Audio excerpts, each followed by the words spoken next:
Hello बच्चों, मैं Gopal sir, आप सभी का एक बार फिर से स्वागत है मेरे YouTube channel Gopal sir classes में। आज हम देखने वाले हैं एक बार फिर से मैथमेटिकल टूल फॉर फिजिक्स।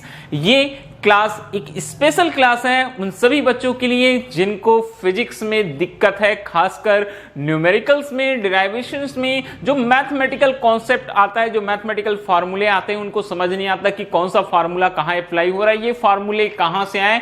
उन सभी बच्चों के लिए हमने ये नया वीडियो बनाना शुरू किया है जो कि है मैथमेटिकल टूल फॉर फिजिक्स। यहां मैंने आपको पहले क्लास में बता दिया था, हमने 10 पॉइंट्स पर ये हम कवर करेंगे, 10 अलग अलग टॉपिक पर, 10 टॉपिक पर हमारा ये जो सीरीज चल रहा है, हमारा जो ये प्लेलिस्ट बना हुआ है वो कंप्लीट होगा। और ये जो 10 टॉपिक्स है उसका मैंने फर्स्ट टॉपिक स्टार्ट किया था, 3 लेक्चर हो चुके हैं, आज हमारा है 4th लेक्चर। इस टॉपिक का लास्ट लेक्चर है अवकलन का, अवकलन डिफरेंशिएशन। हमने लेक्चर नंबर 1 में आपको अवकलन करना सिखाया कि कैसे अवकलन करते हैं। फिर हमने सेकंड में आपको बताया था कि दो फलनों की गुणनफल का अवकलन किस प्रकार से किया जाता है। फिर थर्ड लेक्चर में बेटा हमने देखा कि दो फलनों की भागफल का अवकलन कैसे करते हैं। और आज का जो क्लास है, ठीक है, हमारा आज का जो क्लास है अवकलन डिफरेंशिएशन पार्ट 4 है। यहां हम फलन के फलन का अवकलन करना सीखेंगे। फलन के फलन का मतलब यहां जो प्रश्न आएंगे उसमें एक साथ दो फंक्शंस रहेंगे, ठीक है। अभी तक सिंगल फंक्शन रहते थे, हम क्या करते थे, सिंपली फॉर्मूला अप्लाई करते थे, क्वेश्चन हमारा हो जाता था सॉल्व। अब बात करेंगे ऐसे क्वेश्चन की जहां दो फलन एक साथ आते हैं, या ये जो फलन के फलन का अवकलन है इसे ही बोलते हैं अस्पष्ट फलनों का अवकलन, क्योंकि जो फलन दिए रहेंगे क्वेश्चन पर वो फलन अस्पष्ट रहेंगे। कैसे रहेंगे? अस्पष्ट। हम उसमें डायरेक्टली कोई फार्मूला अप्लाई नहीं कर सकते, वहां कोई हम फार्मूला यूज नहीं कर सकते, तो इसलिए इसको बोला जाता है अस्पष्ट फलनों का अवकलन। और कहीं कहीं इसको उत्तरोत्तर अवकलन भी बोला जाता है, क्योंकि हमको एक जो क्वेश्चन दिया रहेगा उसमें दो फलन रहेंगे, हमको दोनों फलनों का क्रमशः क्या करना पड़ता है, हमको अवकलन करना पड़ता है। तो नाम बहुत सारे हैं मगर सारे के सारे क्वेश्चन एक ही तरीके से बनते हैं, एक ही फार्मूले से हम सारे क्वेश्चन सॉल्व कर लेंगे। तो चलिए आज की क्लास स्टार्ट करते हैं। और वे सभी बच्चे जो इसके पहले के लेक्चर वीडियो नहीं देखे हैं, वो सारे के सारे वीडियो हमने अपलोड कर रखे हैं यूट्यूब पर, हम आपको लिंक भी प्रोवाइड करा देंगे। इस वीडियो के जो डिस्क्रिप्शन बॉक्स है वहां हम आपको लिंक दे देंगे, आप लिंक में जाइए, वो सारे वीडियो पहले देखिए ताकि आज का क्लास भी आपको क्लियर हो सके, ठीक है। तो चलिए, बहुत ही इंपॉर्टेंट चीज होता है अवकलन, ठीक है। अवकलन अगर आपको फिजिक्स अच्छे से समझना है, फिजिक्स के कॉन्सेप्ट को समझना है, तो आपको अवकलन आना बहुत ही जरूरी है। जब तक आप अवकलन है, समाकलन है, इन सारी चीजों को समझ नहीं पाएंगे बेटा, आपको कुछ भी चीजें समझ में नहीं आने वाली है। तो ये वीडियो आपके लिए बहुत ही इंपॉर्टेंट है, बहुत जरूरी है अगर आप फिजिक्स पढ़ना चाहते हैं, फिजिक्स को अच्छे से समझना चाहते हैं। तो आज हमारा लास्ट क्लास है, चलिए हम क्लास स्टार्ट करते हैं। अब देखते हैं क्या है आज का हमारा टॉपिक। मैंने बता दिया फलन के फलन का अवकलन। यहां जो हमारे पास क्वेश्चन आएंगे वो कुछ अस्पष्ट रहेंगे। ये कैसे फलन होते हैं, जो अस्पष्ट फलन होते हैं उन्हें हम कैसे सॉल्व करेंगे बताएंगे। तो देखिए, जो अस्पष्ट फलन रहेंगे, जो स्पष्ट नहीं रहेंगे, उनको सॉल्व करने का एक ही तरीका होता है, एक जो नियम होता है वो नियम कहलाता है बेटा श्रृंखला नियम। क्या नियम कहलाता है? श्रृंखला नियम या चेन रूल। ये मैंने यहां दो फार्मूले लिखे हुए हैं, दोनों फार्मूलों की सहायता से हम कोई भी जो फलन आएगा उसको हम आसानी से क्या कर सकते हैं, सॉल्व कर सकते हैं। तो देखिए, दो फार्मूले dy बाई dx है is equal to dy by dt into dt by dx, first formula लिया है। सेकंड फार्मूला लिया है dy by dx is equal to dy by dt into dt by du into du by dx। अब हम question से आपको समझाएंगे कि कैसे हम प्रश्नों को सॉल्व कर सकते हैं, कैसे फलन अस्पष्ट फलन कहलाते हैं। मैंने कुछ क्वेश्चन यहां लिए हुए हैं बेटा। जैसे देखिए, हमारे पास में एक क्वेश्चन आ गया, क्वेश्चन है हमारे पास में। क्या क्वेश्चन है हमारे पास में? हमारे पास में एक प्रश्न है बेटा, किसका बोलता है, cos square x, cos square x का एक्स के सापेक्ष अवकलन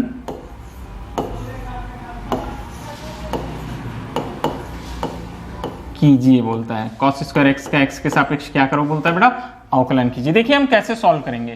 अब इस क्वेश्चन को सॉल्व करने से पहले मैं आप सभी को बता देना चाहता हूं, ये क्वेश्चन अगर आप सॉल्व करना है तो कैसे सॉल्व करेंगे बेटा।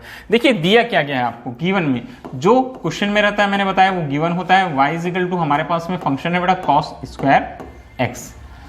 अगर हम इसको सॉल्व करना चाहेंगे तो cos स्क्वायर एक्स का हमारे पास में कोई भी फॉर्मूला अवेलेबल नहीं है, ठीक है। अभी तक जो क्वेश्चन हम बनाते थे उसमें cos x से ही आता था, ये cos के ऊपर क्या लगा दिया, स्क्वायर। तो यहां देखेंगे हम, अभी तक ध्यान से सुनते जाएंगे मेरी बात, अभी तक हमने जितने क्वेश्चन सॉल्व किए वहां cos x आते थे नॉर्मली, यहां cos के ऊपर क्या लगा दिया गया, स्क्वायर। मतलब ये अस्पष्ट है, हम कौन सा फॉर्मूला लगाएंगे हमको मालूम नहीं। और अस्पष्ट कैसे हुआ, कैसे ये ऑड दिखाई दे रहा है, अलग दिखाई दे रहा है, क्योंकि cos के ऊपर क्या लगा हुआ है, स्क्वायर लगा हुआ है। तो ऐसे प्रश्नों में बेटा आपको काम यही करना है कि आपको जो ऑड दिखाई दे रहा है, ऑड मतलब क्या होता है, विषम, सबसे अलग, उन्हीं चीजों को आपको छांटना है, उसको पहले अलग करना है। क्या चीज दिखाई दे रहा है, ऑड, cos के ऊपर स्क्वायर लगा है। अगर ये हम हटा देंगे तो क्वेश्चन हमारा आसानी से क्या हो जाएगा, सॉल्व हो जाएगा। तो जो ऑड दिखाई दे रहा है उसको हम कुछ मान के चलते हैं, जैसे cos के ऊपर में स्क्वायर लगा हुआ है तो यहां हम मानेंगे बेटा, क्या लिखेंगे हम, माना cos x को हम क्या मान लेते हैं, t मान लेते हैं, cos x को क्या मान लेते हैं हम, t मान लेते हैं। तो y इज इक्वल टू क्या आ जाएगा हमारे पास में, cos x को t मान लिए, तो cos x के प्लेस में हम t रख देंगे, cos का स्क्वायर है तो y इज इक्वल टू क्या आ जाएगा हमारे पास में, t स्क्वायर। बात समझ में आई, फिर से सुनिएगा, क्वेश्चन हमको दिया है y is equal to cos square x। मैंने बोला जो हमको अलग दिखाई देगा, अस्पष्ट दिखाई देगा, जो हमको और दिखाई देगा वो देखना। अभी तक नॉर्मली जो फार्मूला आता है हमारे पास में cos x का आता है, dy dx, cos x क्या हो जाता है, माइनस sin x हो जाता है। मगर यहाँ cos के ऊपर क्या लगा दिया गया है, स्क्वायर। तो ऑड क्या होगा, जो अलग है, जो भिन्न है, वो हमको क्या दिखाई दे रहा है, जो विषम दिखाई दे रहा है, जो सबसे हटकर दिखाई दे रहा है। cos के ऊपर स्क्वायर लगा हुआ है, हमने cos x को क्या मान लिया, t, तो हमारा जो फलन है वो हो गया y is equal to t square, ठीक है, ये y is equal to t square. अब देखिए, अब श्रृंखला नियम लगाएंगे, हमारा फर्स्ट जो नियम है, ठीक है, हम यहां अप्लाई करेंगे बेटा, कौन सा नियम हम यहां लगाने वाले हैं, श्रृंखला नियम। कौन सा नियम लगाने वाले हैं हम, श्रृंखला नियम लगाने वाले हैं, चेन रूल लगाने वाले हैं। तो ये होगा dy by d x is equal to, ये होता है dy by d t into d t by d u, ये हमारे पास फार्मूला होगा। तो ये हो जाएगा dy बाई डी एक्स, ये हो जाएगा डी बाई डी टी। अब यहां देखना, y का अवकलन हो रहा है किसके सापेक्ष, t के सापेक्ष, y का अवकलन है किसके सापेक्ष, t के सापेक्ष। y के प्लेस में क्या दिखाई दे रहा है आपको, y के प्लेस में t स्क्वायर है, यहां t स्क्वायर लिख दीजिए। और ये बेटा D by d you, D by d you, t किसको माने, यहां t का अवकलन हो रहा है u के सापेक्ष, d किसको माने हमने, सॉरी यहां एक चीज हमसे मिस्टेक हो गई बेटा, ये हमको क्या लिखना है, इस प्लेस में बेटा हमारे पास आएगा x, ये क्या आएगा बेटा, x आएगा, ओके, ये x होगा, D by d x. T क्या माने हमने, cos x, तो यहां हम क्या लिख देंगे बेटा, cos x रख देंगे, क्या रख देंगे, cos x रख देंगे। तो देखिए क्या हो जाएगा, हमारे पास जो अवकलन आएगा dy बाई डी एक्स, वो हो जाएगा बेटा D by d T, T square का क्या हो जाएगा हमारे पास में 2t हो जाएगा, टी स्क्वायर का अवकलन क्या हो जाएगा हमारे पास में 2t हो जाएगा। और cos x का जो अवकलन है वो हो जाएगा बेटा माइनस साइन x, क्या हो जाएगा, माइनस साइन x, ठीक है। तो ये dy बाई डी एक्स।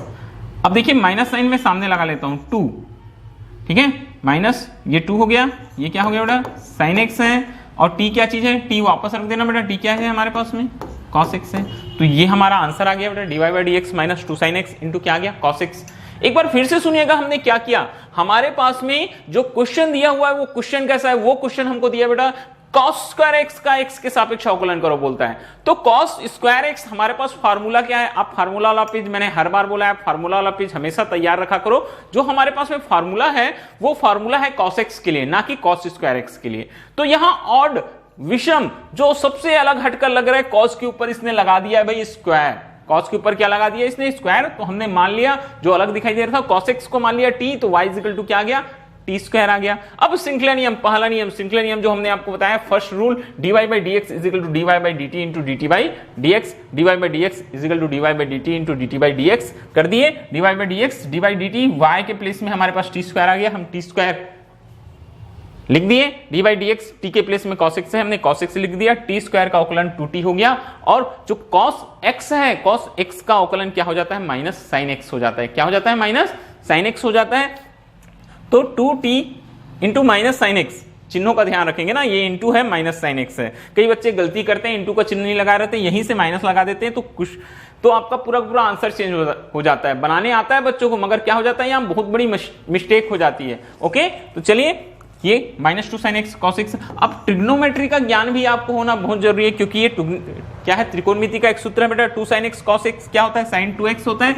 तो जो हमारा फाइनल आंसर बनता है वो फाइनल आंसर बनेगा dy/dx माइनस sin 2x, क्या बनेगा, माइनस sin 2x। ये हो जाएगा बेटा हमारा आंसर। इस तरीके से हमारा क्या आ गया आंसर। तो इस तरह से हम अस्पष्ट फलनों का क्या कर सकते हैं, आकलन कर सकते हैं। चलिए मैं एक और यहां क्वेश्चन लेके चलूंगा, इसी के जैसा ही प्रश्न लेके चलूंगा ताकि आपको क्वेश्चन एकदम क्लियर हो जाए। अब हम नेक्स्ट क्वेश्चन में हम लेके चल रहे हैं बेटा cos x स्क्वायर का x के सापेक्ष क्या कीजिए, अवकलन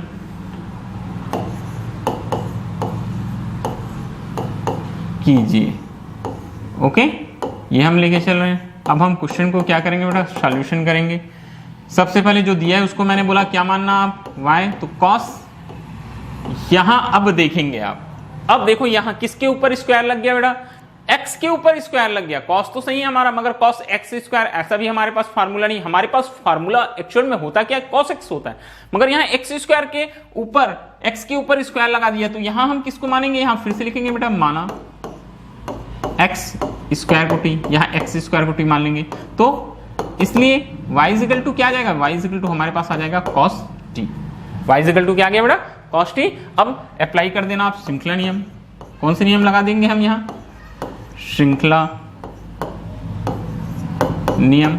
श्रृंखला नियम लगा दिया हमने। श्रृंखला नियम क्या है यहाँ, श्रृंखला नियम बोलता है dy/dx is equal to dy/dt into dt/dx into क्या है बेटा, dt/dx है। तो देखो क्या हो जाता है, ये हमारा जो फार्मूला है dy/dx इज इक्वल टू ये हो जाएगा बेटा dy/dt, और y के प्लेस में क्या है हमारे पास में cos t, तो हम y के प्लेस में यहाँ cos t रख दिए, और ये हो गया बेटा dy/dx। t के प्लेस में t किसको माने हमने, x स्क्वायर को माना है, तो x स्क्वायर रख दिए।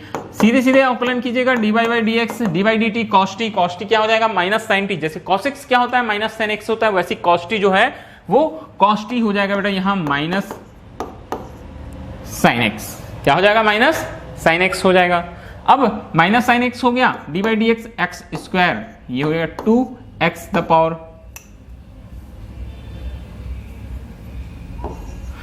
ये हो गया बेटा 2x द पावर 2 माइनस 1। ठीक है, तो ये dy/dx इज इक्वल टू 2 को सामने ले आना, -2, एक minute, x the power 2 minus 1 भी x ही बचेगा बेटा, हम -2x लिख लेते हैं। ये क्या हो जाएगा बेटा, sin x। ये हमारे पास में क्या आ जाएगा, आंसर आ जाएगा इस तरीके से। ठीक है, तो देखो दोनों क्वेश्चन में अंतर ये है, यहां y में cos के ऊपर स्क्वायर लगा था तो हमने cos x को t ले लिया, y equal to t square आ गया। अब हम दोनों का अवकलन कर सकते हैं, cos x बराबर t का भी अवकलन किया जा सकता है, y बराबर t स्क्वायर का भी अवकलन किया जा सकता है। हमने दोनों का अवकलन कर लिया। नेक्स्ट क्वेश्चन में है cos x स्क्वायर था, x के ऊपर स्क्वायर लगा था, हमने x स्क्वायर को t मान लिया बेटा, y इक्वल टू क्या आ गया, cos t आ गया। तो x square equal to t का भी अवकलन किया जा सकता है, y equal to cos t का भी अवकलन किया जाता है। हमने श्रृंखला नियम लगाया और जैसे हम सिंपली अवकलन करते हैं वैसे ही हमने अवकलन कर दिया। तो श्रृंखला नियम बहुत इंपॉर्टेंट है, आपको श्रृंखला नियम याद रखना है, dy/dx is equal to dy/dt into dt/dx, और dy/dx is equal to dy/dt into dt/du into du/dx। Okay, ये फॉर्मूले याद रखने। चलिए हम कुछ और एग्जांपल्स लेके चलते हैं, कुछ और क्वेश्चंस यहां हम देखते हैं बेटा, हमारे पास में और भी क्वेश्चन है। ये चलिए एक और हमारे पास जो क्वेश्चन है बेटा, वो क्वेश्चन है, बोलता है sin 3x प्लस 2। ये क्वेश्चन को हमको सॉल्व करना है, ये क्वेश्चन। तो मैंने बोला जो दिया है वो आप क्या मानेंगे, y। तो y इज इक्वल टू हमारे पास है बेटा sin 3x plus 2। y is equal to क्या है, sin 3x प्लस 2। अब यहां देखिए क्वेश्चन आता है हमारे पास sin x के फॉर्म में। अब यहाँ x के प्लेस में हमको दिखाई दे रहा है 3x प्लस 2। x के प्लेस में हमको क्या दिखाई दे रहा है बेटा, 3x प्लस 2 दिखाई दे रहा है। तो यहां हम एक काम करेंगे बेटा, क्या करेंगे काम, हम किसको मान लेंगे, हम जो 3x प्लस 2 दिखाई दे रहा है, जो हमको ऑड दिखाई दे रहा है, जो हमको अलग दिखाई दे रहा है, ये चीज 3x प्लस 2 उसको हम मान लेंगे। क्या मानेंगे हम उसको, यहां हम लिखेंगे बेटा माना 3x plus 2 is equal to t. क्या मान लेंगे, 3x plus 2 is equal to t. इसलिए जो y की वैल्यू है बेटा वो हमको मिल जाएगा sine t. y is equal to क्या मिल जाएगा हमको, साइन टी मिल जाएगा। ये हो गया हमारे पास में। अब हम श्रृंखला नियम लगाएंगे। अब हम क्या काम करेंगे बेटा, हम श्रृंखला नियम यहां हम लगा देंगे, श्रृंखला नियम लगा देंगे। श्रृंखला नियम क्या होता है, dy by d x is equal to dy by d t into d t by d x. ये इस तरीके से, ठीक है, ये हमने फॉर्मूला लगा दिया बेटा। तो देखो क्या हो जाएगा, ये हो जाएगा dy by d x d by d t, y के प्लेस में बेटा, वाई के प्लेस में क्या आ रहा है आपके पास में, देखिए साइन टी आ रहा है, और D by d x, T के प्लेस में, टी किसको माने हैं आपने, 3x प्लस 2 को माना है, 3x प्लस 2 लिख दिए। ये हो जाएगा बेटा dy बाई डी एक्स हो गया साइन टी, साइन टी होता है cos T into D by d x, 3x का 3 कांस्टेंट है बाहर आ जाएगा, x का अवकलन करेंगे 1 आ जाएगा बेटा, और 2 का अवकलन होगा वो क्या हो जाएगा 0। ठीक है, मैं डायरेक्ट कर रहा हूं, 3 कांस्टेंट बाहर आ गया, x चर है, चर का अवकलन x का अवकलन 1 होता है, और 2 कांस्टेंट है, अचर है, उसका अवकलन 0 हो गया, तो 3 इंटू 1 मतलब 3 ही बचा। ये हमारा फाइनल आंसर इस तरह से आ जाएगा dy बाई डी एक्स। यहाँ 3 बचा है, 3 बाहर निकालना बेटा, cos t, t क्या चीज है, t क्या है 3x प्लस 2, ये 3 cos 3x प्लस 2, ये हमारा क्या आ जाएगा बेटा, आंसर आ जाएगा। ये हमारा क्या आ जाएगा, आंसर आ जाएगा। ओके, तो इस तरीके से आप अस्पष्ट फलनों का आकलन कर सकते हैं, जो फलन स्पष्ट नहीं। कैसे स्पष्ट नहीं है, मैंने बार बार आपको बता दिया, 2-3 बार हो गया। Sign 3x plus 2, sine x होना चाहिए था, क्वेश्चन में क्या होना चाहिए था बेटा, साइन x, मगर यहां क्या आ रहा है साइन 3x प्लस 2, इसलिए फलन स्पष्ट नहीं है, क्योंकि हमको साइन x का फार्मूला मालूम है, साइन 3x प्लस 2 का फार्मूला मालूम नहीं है। ओके, तो इस तरीके से आप बहुत सारे क्वेश्चंस हैं, वो सारे क्वेश्चन आप क्या कर सकते हैं, सॉल्व कर सकते हैं। ठीक है, तो ऐसे हमारे पास में बहुत सारे क्वेश्चन बेटा। चलिए एक क्वेश्चन, अभी तक तो मैंने आपको क्वेश्चन बता दिया जो आपके कहां लगते हैं, जो आपका फर्स्ट फार्मूला है उसके बेसिस पर जो बनने वाले हैं वो क्वेश्चन बता दिया। अब मैं एक ऐसा क्वेश्चन लेकर आने वाला हूं जो हमारा जो फार्मूला नंबर 2 है वो आएगा। यहां देखिए अभी तक 2 फलन हो रहे थे, अब 3 फलन होंगे, एक ही फलन में 3 फलन इंक्लूड होंगे। तो उस क्वेश्चन को हम कैसे सॉल्व करेंगे ये हम देखते हैं। तो हमने एक क्वेश्चन लिया बेटा, साइन लॉग कॉस एक्स। हमारे पास जो क्वेश्चन है वो क्वेश्चन कुछ ऐसा है, क्वेश्चन है बेटा हमारे पास में साइन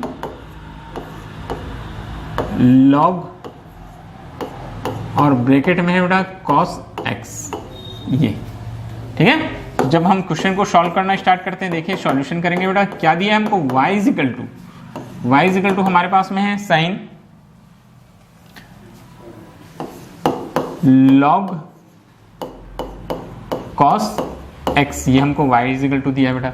तो देखो अब लॉग कॉस x दे दिया, यहां आप ध्यान देते जाना बेटा, आपको जो ऑड दिखाई दे रहा है साइन x होता, क्वेश्चन हमारा बन जाता है x के प्लेस में क्या रख दिया उसने, लॉग कॉस x, तो जो रखा है उसी को आप t मान लेना। यहां हम लिखेंगे बेटा, क्या लिखेंगे, यहां हम लिख देते हैं माना, ठीक है, क्या लिखेंगे हम यहां हम लिख देते हैं बेटा माना t इक्वल, क्या मान लेंगे हम, लॉग कॉस x, क्या मान लेंगे, t is equal to log cos x मान लेंगे। तो y इज इक्वल टू क्या आ जाएगा बेटा, y लॉग कॉस x के प्लेस में हम t रख देंगे, y इज इक्वल टू क्या आ गया, साइन t आ गया। परंतु अभी भी देखिए जो t दिखाई दे रहा है लॉग कॉस x, ये भी अस्पष्ट है। t जो दिखाई दे रहा है t का भी अवकलन नहीं कर सकते क्योंकि लॉग x होता है, मगर यहाँ x के प्लेस में फिर से हमको क्या दिखाई दे रहा है बेटा, x के प्लेस में क्या आ गया हमारे पास में, cos x आ गया। तो हमको इसको फिर से मानना पड़ेगा। हम यहां लिखेंगे बेटा कि पुनः माना कि, अब किसको मान लेंगे हम, cos x को। अगर दूसरे बार मानने की जरूरत पड़ रही है तो हम उसको क्या मान लेते हैं बेटा, u ले लेते हैं। क्या ले लेते हैं, u ले लेते हैं। cos x is equal to u। इसलिए अब जो t की नई वैल्यू है वो हमको मिल जाएगी बेटा log u। क्या मिल जाएगी हमको, log u। तो इस तरीके से हमको सारी वैल्यू मिल गई। अब हम सेकंड फॉर्मूला लेके चलेंगे। कौन सा नियम से बना रहे हैं हम, श्रृंखला नियम का यूज कर रहे हैं। तो श्रृंखला नियम से, कौन से नियम से, श्रृंखला नियम से क्या हो जाएगा हमारे पास formula, dy by dx is equal to dy by dt into dt upon du into du upon dx, ये फार्मूला आ जाएगा। अब फार्मूले में आप वैल्यू पुट करते चलेंगे बेटा, dy by dx is equal to हो जाएगा dy बाई dx, y के प्लेस में sin t आ जाएगा और d बाई du t के प्लेस में log u आ जाएगा। और वैसे बेटा d बाई dx u के प्लेस में, u क्या चीज है देखते जाएंगे ना, u cos x है, u क्या चीज है हमारे पास में, cos x है। तो ये आ गया हमारे पास। केवल अब आपको फार्मूला लगाना है बेटा, फार्मूला पुट करना है dy बाई dx, क्या हो जाएगा dy by dx, sin t cos t log u 1 upon u cos x minus sin x, क्या हो जाएगा, माइनस sin x, ये हो जाएगा। अब ये dy by dx is equal to cos t, क्या है t किसको माने थे, वहां आप वैल्यू पुट कर दीजिए बेटा, ये cos t की जगह log cos x, क्या आ जाएगा, ये हमारे पास में log cos x आ गया, ये t के प्लेस में। u के प्लेस में क्या आ जाएगा बेटा, cos x हो जाएगा, क्या आ जाएगा, u के प्लेस में cos x हो जाएगा, तो ये हो गया, इंटू है माइनस sin x और नीचे u है, u के प्लेस में हम क्या रख देंगे बेटा, cos x रख देंगे। तो फाइनली हमारा जो आंसर होगा minus sin x plus cos x क्या हो जाएगा बेटा, tan x हो जाएगा। और ये हमारा आंसर आ जाएगा बेटा cos log cos x, ये हमारा आंसर हो जाएगा। ठीक है, बात समझ में आई, फिर से एक बार सुनिएगा। यहां हमारे पास में दो फलन आए थे, कितने फलन आए थे, दो फलन। तो हम सेकंड नंबर फार्मूला लेके चलेंगे क्योंकि हमको दो बार मानना पड़ रहा है। सबसे पहले हमने देखे sin log x है, तो sin x के प्लेस में log cos x था, तो log cos x को हमने t मान लिया बेटा, y इज इक्वल टू हो गया sin t। मगर ये log cos x जो है उसको भी हम आसानी से सॉल्व नहीं कर सकते हैं, इसीलिए हमने cos x के प्लेस में क्या ले लिया बेटा, हमने u ले लिया। अब cos x को हमने u ले लिया तो t इज इक्वल टू क्या हो गया हमारे पास में, log u हो गया, t is equal to log u हो गया। श्रृंखला नियम लगाए हमने, श्रृंखला नियम से dy by dx is equal to dy by dt upon du into du by dx। उससे पहले आप एक बार चेक कर लीजिएगा, जो तीन फलन मिले तीनों का आपको अवकलन आता है कि नहीं। ये y is equal to sin t cos x upon u और t is equal to log u, तीनों को हम कर सकते हैं। तो d by dt sin t क्या हो गया, cos t, d by du log u क्या हो गया 1 अपॉन u, और d by dx cos x जो है वो हो गया बेटा minus sin x। cos t value वापस रखना है log cos x, cos log cos x 1 upon u, u क्या है cos x है, cos x रख दिया, माइनस sin था, माइनस sin अपॉन cos क्या हो गया minus 10 cos log cos x। तो इस तरह से आप क्या कर सकते हैं, अस्पष्ट फलनों का आप अवकलन कर सकते हैं या फलन के फलन का अवकलन कर सकते हैं, चाहे वहां दो फलन हो या तीन फलन हो। जैसे इसके पहले वाले प्रश्नों में देखा दो फलन थे, इस क्वेश्चन में कितने फलन है हमारे पास में, तीन फलन है। तो ये तरीका होता है बेटा अवकलन करने का, किसका, फलनों के फलन का अवकलन करने का। और यहां आज हमारा ये जो पार्ट है जिसको हमने डेरिवेशन नाम दिया था, अवकलन बोले थे, ये अवकलन होता है बेटा, किसका अवकलन होता है, किसी भी फलन का क्या होता है, अवकलन होता है या उसका अवकलज होता है, ये कंप्लीट होता है। अगर आपको फिजिक्स का कॉन्सेप्ट अच्छे से समझना है तो ये जो हमने 4 वीडियो लेकर आया, चारों वीडियो के सारे क्वेश्चन आपको क्लियर होने चाहिए। और यही तरीके हैं, प्रश्न कोई भी आए आपके पास, कोई भी क्वेश्चन हो, कोई भी प्रश्न हो, आप ये 4 तरीके अगर करना जानते हैं तो आप किसी भी प्रकार का अवकलन कर सकते हैं। और मैं फिर से एक बार रिपीट करूंगा, अगर आपको फिजिक्स का कॉन्सेप्ट अच्छे से समझना है, फिजिक्स के सारे डेरिवेशन, सारे न्यूमेरिकल्स आपको अच्छे से सॉल्व करना है, तो आपको अवकलन, समाकलन आना बहुत ही जरूरी है और 100% जरूरी है, क्योंकि इसके बगैर आप फिजिक्स नहीं पढ़ सकते हैं, फिजिक्स को आप अच्छे से नहीं समझ सकते हैं। ठीक है, तो सारे बच्चों से मैं रिक्वेस्ट करूंगा, अगर आप कॉन्सेप्ट बिल्ड करना चाहते हैं, अच्छा चीज चाहते हैं, तो ये चारों वीडियो आप पहले क्लियर कर लीजिए। अब इसके बाद जब मैं नेक्स्ट टॉपिक की वीडियो लाऊंगा तो वो टॉपिक होगा बेटा आपका समाकलन। समाकलन में भी हम आपके लिए 4 क्लास के 4 वीडियो लेकर आएंगे ताकि आपको समाकलन बहुत अच्छे से क्लियर हो जाए। तो आज की क्लास के लिए इतना ही। और फिर से वो सारे बच्चे जो ये वीडियो देख रहे हैं, अगर वीडियो आपको अच्छा लगता है बेटा तो आप चैनल सब्सक्राइब कीजिए। जितने ज्यादा लोग चैनल सब्सक्राइब करेंगे हम उतने ही अच्छे वीडियो लेकर आते रहेंगे। और भविष्य में मैंने कई बार बोला है, फिर से बोल रहा हूं, हम आप सभी के बीच में आएंगे लाइव। कम से कम 1-1 घंटे की क्लास रहेगी आपकी फिजिक्स की, क्लास 11 क्लास 12 के लिए। तो ज्यादा से ज्यादा अपने दोस्तों के साथ शेयर कीजिए, सभी फ्रेंड्स को बताइए, स्कूलों में बताइए, अपने घर के आसपास के मित्रों को बताइए। चैनल सब्सक्राइब करते रहिए ताकि ये चैनल आपको फिजिक्स का A to Z हर टॉपिक, हर जो मुद्दा है, हर जो विचार है वो आप तक हम प्रोवाइड करा सकें। ओके, तो आज की क्लास के लिए इतना ही। मैं गोपाल सर, थैंक यू बेटा। अब मिलते हैं हम नेक्स्ट वीडियो में। अगला जो क्लास है वो होगा हमारा समाकलन। हम समाकलन के क्लासेस में मिलेंगे, समाकलन के लेक्चर में मिलेंगे। आप अवकलन अच्छे से कंप्लीट करके रखिए। और भी क्वेश्चन आपकी बुक में होगा वो सारे आप प्रैक्टिस कीजिए। ओके।